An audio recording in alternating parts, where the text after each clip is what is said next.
Ça y est, on est au mois de décembre, bientôt la fin d'année, plus d'1 an de vidéos sur cette chaîne YouTube. Et en l'espace d'1 an, grâce à vous, on a réussi à dépasser la barre des 50 000 abonnés. Et tout ça à l'aide d'un petit peu moins d'une cinquantaine de vidéos qui parlent d'immobilier, de finances personnelles, de développement personnel. Bref, vous l'avez compris, de tout ce qui a trait en fin de compte à devenir quelqu'un de meilleur sur le plan humain, sur le plan de la productivité et bien évidemment sur le plan des finances. Alors dans cette vidéo, qui se veut un petit peu spéciale, j'aimerais faire une sorte de gros recap de tout ce qu'on a vu cette année et qui va pouvoir vous servir pour ceux d'entre vous qui veulent préparer l'année prochaine à l'aide de 9 étapes simples pour devenir fortuné en 2024. Cette vidéo, c'est une vraie formation gratuite. J'ai mis plusieurs heures à l'écrire de A à Z et elle s'adresse à vous que vous soyez un débutant absolument complet dans le monde de l'investissement ou que vous ayez déjà une petite expérience mais qui peut-être s'est montrée non fructueuse ou pas assez performante. Ces 9 étapes, elles doivent être prises dans l'ordre pour être sûr que le plan d'action se réalise comme il faut. C'est une recette calquée sur mon histoire, mes échecs et mes réussites et qui m'ont permis en l'espace de 7 ans d'accumuler un patrimoine de 12 millions d'euros. Et je suis persuadé qu'en la suivant scrupuleusement, étape après étape et avec persévérance, elle a également le pouvoir de changer votre vie autant qu'elle a changé la mienne. Bref, je vous en dis pas plus, c'est parti. Étape numéro 1, définir un plan d'action. Si vous suivez cette chaîne depuis quelques temps maintenant, je pense que vous avez compris que c'est le b.a.-ba de toute action. C'est de définir comment est-ce qu'on va la faire, quand on va la faire et dans quelle mesure on va l'effectuer. C'est grosso modo la recette de cuisine qu'un cuisinier va faire pour être sûr à la fin d'obtenir une tarte aux pommes qui soit bonne. Et c'est exactement la même chose dans l'investissement. C'est la recette de cuisine qui va vous permettre de vous assurer qu'au moment où vous serez propriétaire de votre appartement, de votre action aux bourses ou de votre NFT, vous soyez sûr à 100% d'avoir le rendement espéré et donc de gagner ce que vous devez gagner. En plus, dans l'investissement, on parle pas de tarte aux pommes, on parle parfois de plusieurs dizaines, voire de centaines de milliers d'euros et il serait complètement inconscient de se lancer sans avoir défini scrupuleusement ce qu'il fallait faire, quand est-ce qu'il faut le faire et surtout s'assurer des résultats que vous allez obtenir a posteriori. Et que ce soit sur le plan financier, sur le plan personnel de votre vie familiale, votre vie professionnelle ou votre entreprise, définir ses objectifs, c'est la base de la base et ils peuvent être regroupés sur ce qu'on appelle un arbre des objectifs, qui est une figure un petit peu comme celle-ci, qui va passer de plusieurs objectifs qui tendent vers un même but. Ce même but étant relié à une catégorie de votre vie, vous pouvez avoir un but pour le côté personnel, un but pour le côté professionnel, un but pour l'investissement, et l'ensemble de tous ces buts étant reliés vers une mission de vie, un cap global que vous donnez à votre vie, qui est une notion beaucoup plus abstraite et qui n'est pas forcément la plus importante pour nous ici dans cette vidéo. Créer son arbre des objectifs, c'est pour moi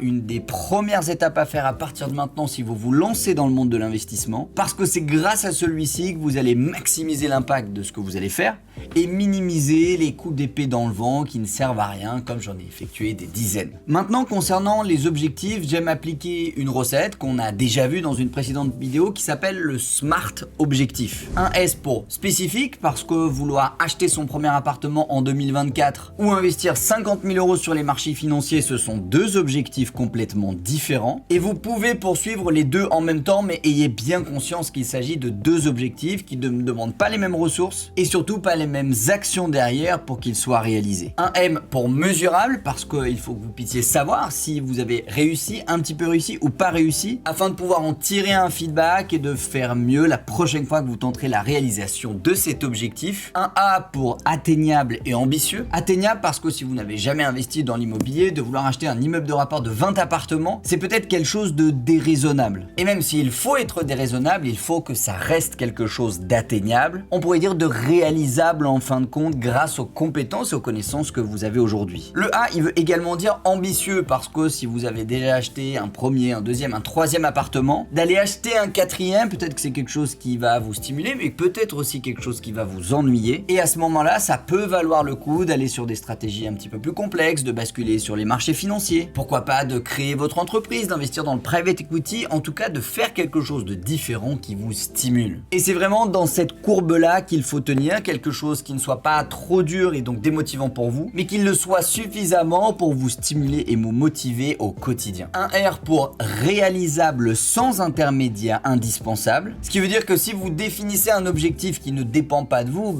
par définition sa réussite, elle n'est qu'une hypothèse. Si vous vous fixez dans l'objectif de racheter la maison de vos parents, parents par exemple, c'est clairement un objectif qui est mal défini, car si vos parents ne veulent pas vous la vendre pour une raison X ou Y, vous ne pourrez pas atteindre cet objectif, mais entre guillemets, ce sera pas de votre faute. Et quand je dis indispensable, ça veut dire aucune autre alternative possible. De l'autre côté, si vous souhaitez acheter un appartement dans le centre-ville de votre village, certes, il y aura des éléments qui vont être importants, tels que la banque, le notaire, l'agent immobilier, mais il existe plusieurs banques différentes, il existe plusieurs manières d'acheter un bien immobilier, plusieurs intermédiaires possibles, et bien sûr plusieurs notaires. Il n'y a aucun élément qui est indispensable dans la chaîne de valeur. Et enfin, un T pour temporellement défini, parce que vouloir accumuler 200 000 euros de patrimoine sur l'année 2024 ou avant vos 30 ans, ça veut probablement pas dire la même chose. Maintenant, à titre personnel et au sein des entreprises dans lesquelles je travaille, on utilise souvent la méthode des OKR, Objective and Key Result, qui est une manière non pas de définir un objectif, mais bien de les organiser entre eux, entre vous, vos éventuels collaborateurs, vos associés, les personnes avec qui vous travaillez, afin que tout le monde soit aligné sur la même vision, qu'aucun objectif ne vienne empiéter et empêcher surtout la réalisation de l'objectif de votre voisin. Tout ça fixé sur une méthode temporelle de trimestre, avec une réévaluation de ces objectifs tous les trimestres et à la fin de l'année pour en définir des OKR. Si le sujet vous intéresse, je vous invite à vous renseigner sur le sujet sur YouTube ou en achetant des bouquins. C'est une méthode qui a drastiquement changé ma gestion de mes objectifs, et entre l'arbre des objectifs, le SMART et les OKR, vous avez de quoi exploser vos résultats sur l'année 2024. Étape numéro 2, gonfler son moteur. Évidemment ici je fais une petite métaphore par rapport à une voiture, mais c'est vraiment de ça dont il s'agit dans ce plan d'action, autour de 3 axes principaux qui vont vous permettre d'être plus robuste, plus solide sur différents niveaux de compétences comme vous allez le voir. Axe numéro 1, c'est l'environnement. Vous avez tous forcément déjà entendu parler, si vous regardez un petit peu des vidéos de finance, de développement personnel sur YouTube, que l'environnement c'est la clé. C'est ce qui va conditionner si vous allez réussir un petit peu, si vous allez réussir moyen ou réussir énormément. Et quand on n'a pas la chance de naître dans une famille d'entrepreneurs ou d'investisseurs, ce qui est en général d'ailleurs rarement le cas, et même quand on y naît, c'est pas forcément les discussions qu'on a en famille avant ses 18 ans, eh bien il est important d'aller non seulement se renseigner dans des bouquins, en regardant des vidéos sur YouTube ou en fréquentant des personnes qui ont déjà accompli au moins un petit peu de ce que vous aussi vous souhaitez accomplir. À l'inverse d'écouter les conseils de la tata Jacqueline au barbecue, excusez-moi de l'expression, qui va vous expliquer comment acheter un immeuble de rapport alors qu'elle-même n'a jamais acheté sa propre maison, c'est exactement ce qu'il ne faut pas faire, et ne sous-estimez pas ce genre de personne qui a vraiment le pouvoir de détruire votre motivation et votre confiance en vous. Alors maintenant, en ce qui concerne l'environnement, que vous savez qu'il faut aller chercher des gens intéressants qui ont déjà fait ce que vous voulez faire, et ça tombe bien encore une fois puisque dans l'investissement il n'y a rien à inventer mais uniquement à copier-coller, vous avez 2 choix qui s'offrent à vous. Le premier, c'est de prendre conscience que votre environnement n'est pas propice pour le succès de vos visées ou en tout cas l'accomplissement de vos objectifs, mais vous avez la possibilité de coacher votre entourage, c'est-à-dire de tâcher de leur montrer la voie et d'avoir ce rôle de leader qui va guider l'ensemble de sa famille, de ses amis, de son village vers la réussite qu'il pense bonne pour tout le monde. Cette première alternative vous demandera énormément d'énergie et risque de vous coûter très cher, puisque comme vous le savez sûrement, l'environnement l'emporte toujours sur l'individu, et mis à part si vous avez un mental d'acier, au bout d'un moment vous retomberez sans même vous en rendre compte dans la masse. Deuxième solution qui s'offre à vous, c'est le fait de sélectionner soigneusement son entourage, puisque les lieux et les personnes que vous fréquentez ont chaque jour une influence considérable sur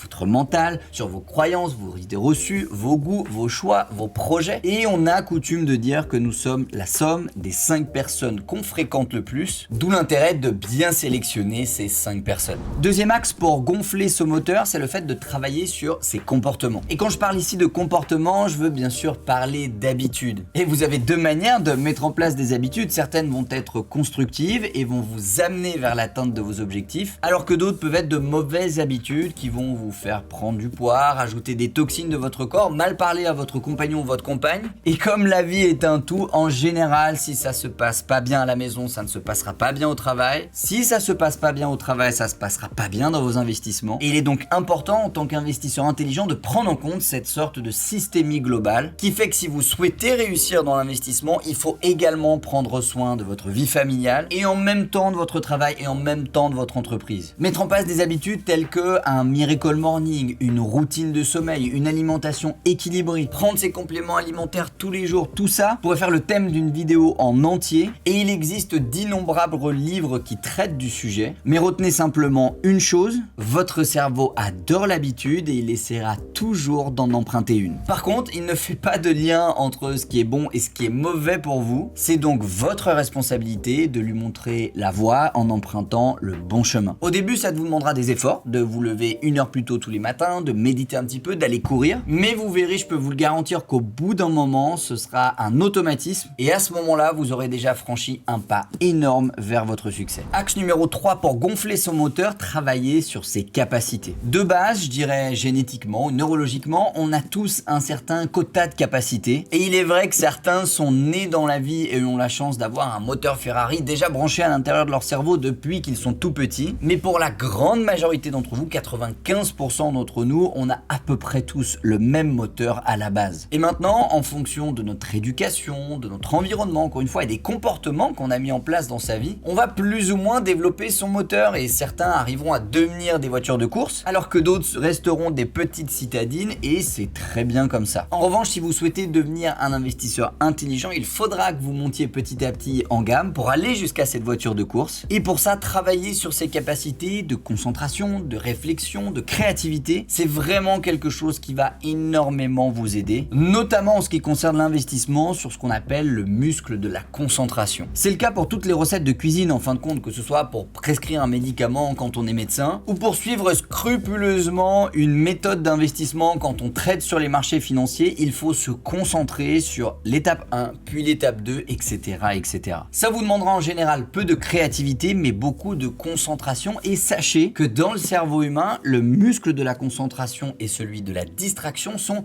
antagonistes. Ce qui veut dire que vous ne pouvez pas contracter les deux en même temps. Vous ne pouvez pas être distrait et concentré. Et par définition, quand vous êtes sur TikTok, sur Instagram ou sur les réseaux sociaux au sens large, vous musclez votre cerveau distrait et vous démusclez votre cerveau de la concentration. Et aujourd'hui, les amis, on va pas se mentir, la société, elle est faite pour muscler votre muscle de la concentration qui va vous permettre d'acheter des vêtements, de consommer chez McDonald's et de faire tout un tas de choses qui vont vachement favoriser les puissants de ce monde. Mais si vous souhaitez reprendre le contrôle et sortir de la matrice, à ce moment-là, il faut absolument que vous muscliez votre cerveau de la concentration. Pour ça, il existe plein de méthodes. J'ai fait une vidéo YouTube sur le sujet que je vous mets juste ici. De la méditation, de la cohérence cardiaque, les exercices de concentration d'Albert Einstein. Il existe plein de moyens de booster ses capacités. Et je vous invite vraiment à ne pas faire l'impasse sur cet élément du plan d'action qu'on voit dans cette vidéo. Parce que même s'il n'est pas palpable comme ça directement, il a un impact considérable sur votre performance. Étape numéro 3, augmenter ses revenus. Quand on est investisseur, ou à minima quand on veut devenir investisseur, il faut connaître la loi fondamentale de l'investissement qui dit que votre patrimoine, c'est égal à votre épargne multipliée par le rendement auquel vous êtes capable de le placer. Et votre épargne, c'est bien la différence entre ce que vous allez gagner tous les mois et ce que vous allez dépenser. Grosso modo, ce que vous allez mettre au coffre au début ou à la fin du mois et placer cet argent sur les marchés financiers, dans des crypto-monnaies, dans l'immobilier, dans du private equity, à un rendement le plus important possible. C'est bien ça qui va faire la grandeur de votre patrimoine, on pourrait dire de votre fortune. Alors certes, pour faire grandir son patrimoine, il faut travailler sur les rendements qu'on peut tirer de son épargne, mais il faut aussi avoir de l'épargne. Et pour avoir de l'épargne, on peut bien sûr minimiser nos dépenses dans la limite du possible et de l'acceptable, mais on peut surtout augmenter nos revenus. C'est ce que j'ai fait en cumulant ma première entreprise et ma deuxième année de médecine il y a 6 ans déjà. Et si vous souhaitez devenir un investisseur intelligent, il faut absolument que vous investissiez une partie de votre temps dans votre métier, votre profession, votre source de revenus qui, à minima au début de votre parcours d'investissement,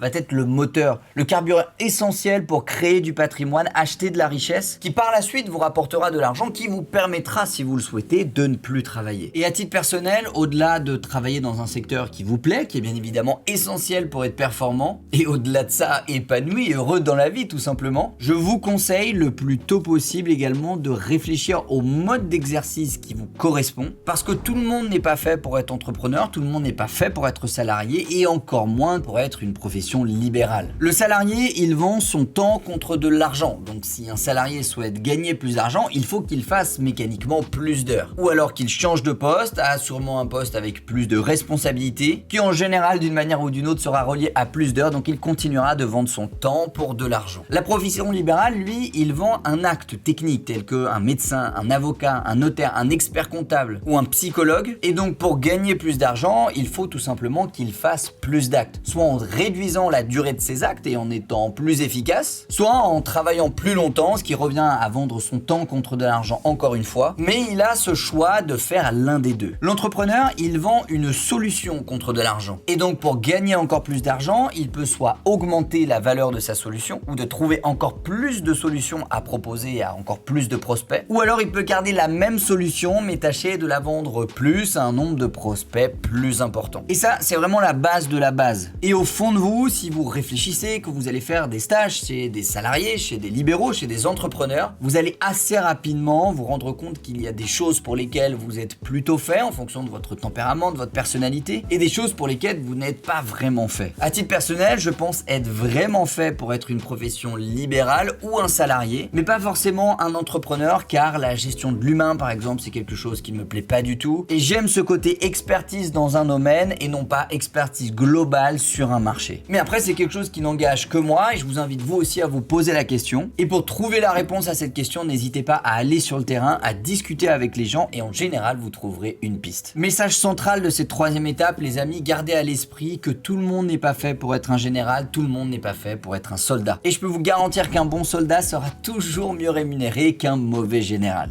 Étape numéro 4, comprendre que l'investissement est la clé du succès. Vous m'avez souvent entendu dire que être riche et être fortuné, ce sont deux choses complètement différentes. Être riche, ça veut dire avoir beaucoup d'argent sur son compte en banque et gagner beaucoup d'argent tous les mois. Et en général, dans 90% des cas, relié avec beaucoup de dépenses tous les mois. Être fortuné, c'est quelqu'un qui n'a pas forcément d'argent en grande quantité sur son compte bancaire, parce que son argent est très rapidement en général investi dans des actifs, c'est-à-dire des véhicules tels que l'immobilier, la bourse, les cryptoactifs ou le private equity, qui vont eux-mêmes lui rapporter de l'argent de deux façons possibles. La première en générant un cash flow, un revenu récurrent, c'est le cas des loyers dans l'immobilier ou des dividendes sur les actions des marchés financiers. Et deuxièmement en générant une plus-value au moment où l'investisseur va se séparer de cet actif, qu'il aura peut-être acheté 100 000 euros, il le revendra 150 000 euros, ce qui veut dire qu'il aura généré 50 000 euros de marge, autrement dit de plus-value. Voyons maintenant les 4 grandes familles d'actifs que vous devez connaître avant de passer à l'action sur l'année prochaine. Famille numéro 1, ce qu'on appelle les actifs financiers, et qui vont comprendre tout ce qui a trait à la bourse. Et à l'intérieur de cette famille d'actifs, il y a plein de sous-catégories. Les actions, qui sont des parts du capital social d'une entreprise, et vous pouvez sur les marchés financiers acheter une part de Louis Vuitton, de 3M, de Air Liquide ou encore de Hermès. Et au sein même des actions, il y a des sous-catégories. D'ailleurs, n'hésitez pas à me dire si une vidéo dans une de ces catégories vous intéresserait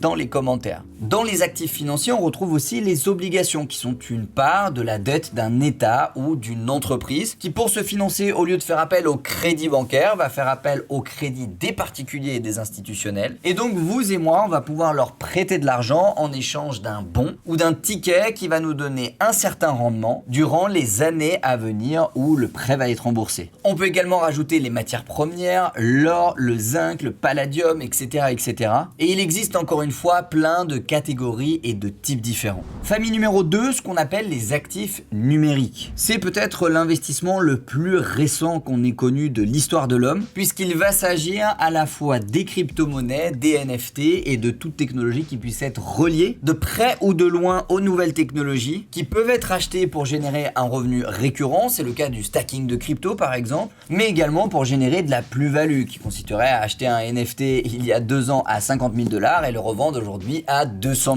000 $. Troisième famille d'actifs, ce qu'on appelle l'immobilier, qui par définition est immobile, qui va regrouper aussi plusieurs éléments à l'intérieur, les appartements et les maisons au sein d'une sous-famille qu'on appellera l'habitation, mais aussi les locaux commerciaux, industriels, professionnels, les terrains agricoles, les forêts, etc., etc. Enfin, quatrième famille d'actifs, ce qu'on appelle le private equity, qui va consister à investir dans des entreprises entreprises privées, un petit peu comme si on achetait des actions sur les marchés financiers, sauf qu'ici on parle d'entreprises qui ne sont pas cotées en bourse, qui peut aller de la start-up de super tech dans la Silicon Valley jusqu'à l'entreprise de plomberie ou la boulangerie au coin de votre rue. Cette année, j'ai fait une vidéo qui compare ces 4 catégories d'actifs que je vous mets encore une fois juste ici et qui les analyse sur le plan de différents adjectifs importants à connaître si vous souhaitez investir, à savoir la liquidité, la rentabilité, la manière de gagner de l'argent avec. Et c'est vraiment un des éléments de base à prendre en compte quand on se lance dans l'investissement. Étape numéro 5, vous formez dans ce que vous aimez. L'investissement, c'est quelque chose de très large. On peut faire de l'immobilier en achetant des appartements, ou plutôt de l'éco-commerciaux, en faisant de l'achat-revente ou du locatif. On peut investir sur les marchés financiers, acheter des actions, faire du trading, du position trading, ou avoir un portefeuille bon père de famille constitué quasiment exclusivement d'actions à dividendes. Bref, vous l'avez compris, il existe 36 manières différentes d'investir votre capital, votre grand E, votre épargne, pour en revenir à notre formule que j'ai mentionnée juste au-dessus. Et si j'ai un conseil à vous donner si vous êtes complètement novice dans le domaine, c'est de commencer à apprendre et à maîtriser les outils d'un seul domaine. Si vous commencez un petit peu à lire des livres sur la finance, et en même temps sur l'immobilier, et en même temps sur les startups, et en même temps sur les actifs numériques, vous allez vous perdre et c'est le meilleur moyen de procrastiner ou même pire, de ne jamais passer à l'action. Prenez une matière qui vous plaît, qui vous attire peut-être plus que les autres et tâchez de devenir vraiment très bon à l'intérieur de celle-ci, de faire vos expériences, d'investir, parfois de perdre un petit peu d'argent. Et ça aussi, ça fait malheureusement partie du jeu, mais c'est comme ça que vous allez apprendre, toujours en minimisant son risque et en sécurisant ses positions. Et parce qu'en fait, toutes les études le montrent, il est très difficile d'être un excellent investisseur immobilier et en même temps un excellent investisseur sur les marchés financiers, tout simplement parce que tout ça, ça prend du temps et que on n'a que 24 heures par jour pour agglutiner de la connaissance. Et comme vous avez compris qu'il faudra ou qu'il faudrait garder votre travail en parallèle ou vos études en parallèle, et bien par définition, vous n'aurez pas ne serait-ce que 10 heures par jour à consacrer à cela. À titre personnel, je vous conseille de commencer encore une fois quelque part, de le faire correctement, d'apprendre méthodiquement les recettes qui ont fonctionné dans cette catégorie d'actifs, qui en général ont déjà été inventées, ce qui veut dire que vous trouverez forcément des vidéos YouTube, des livres ou en tout cas des sources qui vous permettront d'apprendre de manière efficace et en complète autonomie. Étape numéro 6, si vous n'avez pas d'argent, commencez par là. Cette 6e étape, c'est vraiment ce que je vous conseille si vous faites partie des gens qui n'ont aucun capital à investir de départ. Et naturellement, je m'adresse aux jeunes ou aux personnes qui n'ont pas eu la chance jusqu'à maintenant de mettre de l'argent de côté, qui n'ont jamais vraiment épargné et qui n'ont même pas 1000 € de côté sur leur compte en banque. Une des méthodes simples, accessibles à quasiment tout le monde à partir du moment où vous êtes résident en France, pour gagner de l'argent et générer tout de suite un joli matelas d'épargne, c'est ce qu'on appelle l'achat-revente en résidence principale. J'ai fait une vidéo complète dédiée à ce sujet que je vous mets juste ici. L'idée, le fil conducteur de cette méthode, c'est d'acheter votre propre logement, un logement où vous allez pouvoir ajouter de la valeur en y faisant des travaux, de la rénovation ou du découpage. Vous allez ensuite vivre à l'intérieur pendant une durée minimum de 6 mois et 1 jour, pour ensuite le revendre en générant une plus-value qui, parce que vous êtes en France, sera exonérée d'impôts sur la plus-value et qui vous permettra de rapidement engranger 30 000, 40 000, 50 000,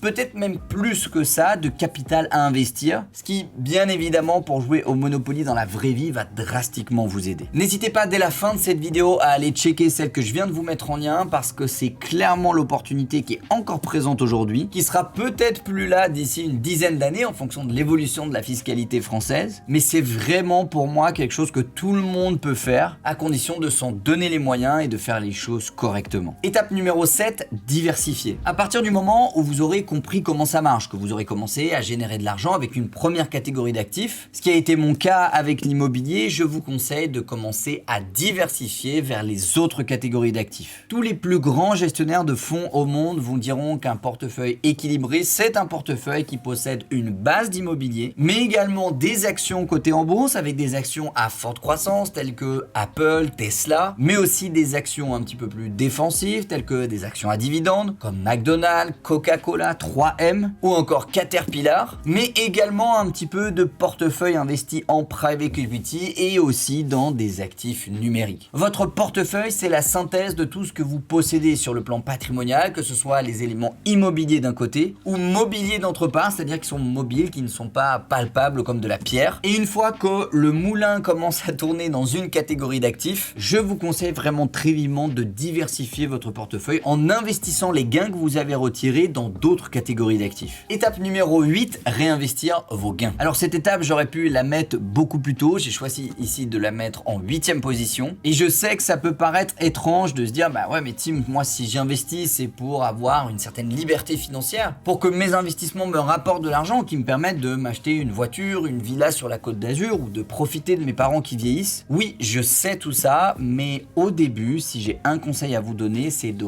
réinvestir vos gains. Ça vous permettra de jouer sur ce qu'on appelle les rendements composés, qui consiste qu'à chaque fois que vous allez avoir un gain qui émane d'un actif, que ce soit un dividende de vos actifs immobiliers, mais également un loyer qui vient de votre appartement, de automatiquement le réinvestir pour acheter encore plus de cette catégorie d'actifs. La différence, elle est vraiment hyper importante. Si vous allez sur des simulateurs sur internet, vous pourrez aisément calculer tout ça. Retenez comme flash dans votre esprit ce schéma qui représente la différence de capital que vous allez réussir à constituer en se basant uniquement sur des rendements classiques et d'un autre côté sur des rendements cumulés qui, comme vous pouvez le voir, font une différence absolument énorme. Je sais que ce sera tentant, je sais que vous aurez envie de dépenser l'argent que vous avez gagné, mais si j'ai un conseil à vous donner, c'est de ne pas le faire trop tôt. Attendez d'avoir atteint un certain seuil, une certaine liberté financière avant de pouvoir profiter de ce patrimoine-là. C'est vraiment ce que j'appelle l'approche bon père de famille qui consiste à d'abord sécuriser ses arrières avant de continuer d'avancer. Et à titre personnel, c'est ce qui me permet tous les soirs de dormir sur mes deux oreilles, chose que je n'aurais pas si j'étais en permanence en flux tendu parce que besoin de l'argent que je gagne pour vivre et entretenir mon quotidien. Enfin, étape numéro 9, redonner et améliorer la société. Cette 9e étape, elle est très personnelle et elle est reliée à ce que j'estime être une sorte de dette à payer dans la vie. Parce que comme le disait l'oncle de Spider-Man, un grand pouvoir implique une grande responsabilité. Et on peut faire un parallèle avec l'investissement car un grand patrimoine implique aussi une grande responsabilité. Et à partir du moment où vous serez devenu quelqu'un de performant dans un objectif de générer de l'argent, de la masse monétaire, du patrimoine, et que cette machine elle tournera automatiquement pour vous, je vous invite vraiment à ne serait-ce que essayer à goûter d'utiliser cette machine pour faire le bien autour de vous. Et quand je dis le bien, c'est pas seulement de faire un chèque au Resto du Cœur une fois par an, c'est de participer et d'apporter vos connaissances pour construire des projets qui valent le coup, qui font la différence pour votre famille, pour vos amis, pour votre village et même pour la société au sens large. Alors même si certains vous diront le contraire, moi je peux vous garantir que l'argent a une odeur et quand il sert dans une certaine mesure à améliorer les choses, peut-être mettre à disposition l'un de vos appartements pour une femme victime de violence, à utiliser les dividendes que vous avez retirés en bourse pour participer à la création d'un orphelinat, pour nourrir la paroisse de votre village, peu importe la manière que vous souhaitez utiliser pour redonner une partie de la chance qui vous a été donnée, vous vous rendrez compte assez rapidement en fait que le moulin que vous avez réussi à construire pour vous à la base, il sert aussi à apporter de l'eau à tout un tas de personnes qui n'ont pas forcément réussi à construire leur propre moulin personnel. Sur cette belle métaphore, j'espère que cette vidéo vous a plu. Elle synthétise vraiment une grande partie de tout ce qu'on a vu cette année. Je prépare plein de contenu pour l'année prochaine. N'hésitez pas à vous abonner à la chaîne pour en manquer absolument aucun. Je vous souhaite à tous plein de réussite dans vos investissements à partir de maintenant. Passez à l'action, il n'y a que ça qui fera la différence. C'était Tim et je vous dis ciao.